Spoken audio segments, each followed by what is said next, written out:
தமிழ் சொந்தங்களுக்கும் கபடி உறவுகளுக்கும் வணக்கம். இன்றைக்கி 15வது நாள். இன்றைக்கி நம்ம என்ன பார்க்க போகிறோம்னா ரைட் கவர் ஸ்கில் தான். அதுக்கு எப்பவும் போல் நம்ம full body stretching and warm up பண்ணிக்கலாம். எப்போ நம்ம ரன்னிங் அல்லது நம்ம ஒர்க் அவுட் ஸ்டார்ட் பண்ணுறதுக்கு முன்னாடி ஃபுல் பாடி லைட்டாக ஸ்ட்ரெச் பண்ணிவிட்டு லைட்டாக வார்ம் அப் பண்ணிவிட்டு அதுக்கப்புறம் தான் நம்ம ரன்னிங்கை ஸ்டார்ட் பண்ணணும். இல்லைன்னா அங்கங்கே பிடிச்சிக்கிறோம். அது முடித்த உடனே அப்படியே ரன்னிங் ஸ்டார்ட் பண்ணியாச்சு. ஒரு 10 மினிட்ஸ் ரன்னிங்கு. அது முடிஞ்ச உடனே நல்லா ஒரு 10 ஸ்ப்ரிண்ட் அடித்தேன். ரைட் கவர் பொசிஷன் நிற்கிறவங்க எப்போயுமே நல்லா ஸ்ட்ராங்காக நல்லா பவராக இருக்கணும்.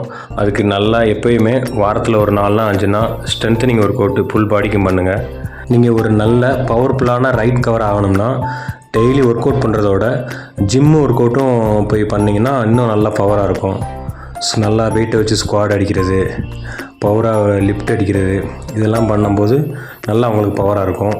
வீட்டிலேருந்தே ரைட் கவர் ப்ராக்டிஸ் பண்ணுறவங்க ரெகுலராக ஸ்குவாடு, சிட்டப்ஸு, சைடு சிட்டப்ஸு, புல்லப்ஸு, தண்டால் இதெல்லாம் கொஞ்சம் அதிகமாக போடுங்க. ரைட் கவர் பொசிஷனில் இருக்கவங்க ஒரு ரைடர் ஃபஸ்ட்டு மேனில் நின்னா எப்படி ஆர்ச் வைக்கணும், செகண்ட் மேனில் நின்னா எப்படி ஆர்ச் வைக்கணும், தேர்டு மேனில் நின்னா எப்படி ஆர்ச் வைக்கணும்னு முதல்ல தெரிஞ்சுக்கணும். அப்புறம் நல்லா ஸ்பீடாக ஏறி ரெகுலராக பழகணும்.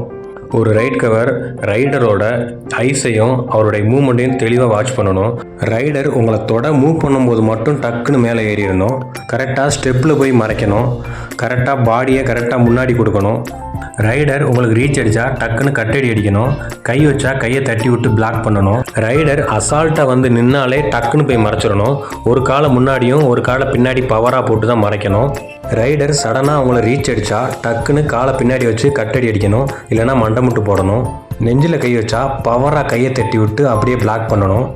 ரைட் கவருக்கு இன்னும் சில மூவ்மெண்ட் இருக்குது, அதை நெக்ஸ்ட் வீடியோவில் சொல்கிறேன். நீங்கள் ரைட் கவர் ப்ராக்டிஸ் பண்ணுறீங்கன்னா தனியாக மண்டமுட்டு போடுறது, கட்டடி அடிக்கிறது, ஏறி இறங்குறது, ஸ்டெப்பிங் போடுறதெல்லாம் பண்ணி பாருங்கள்.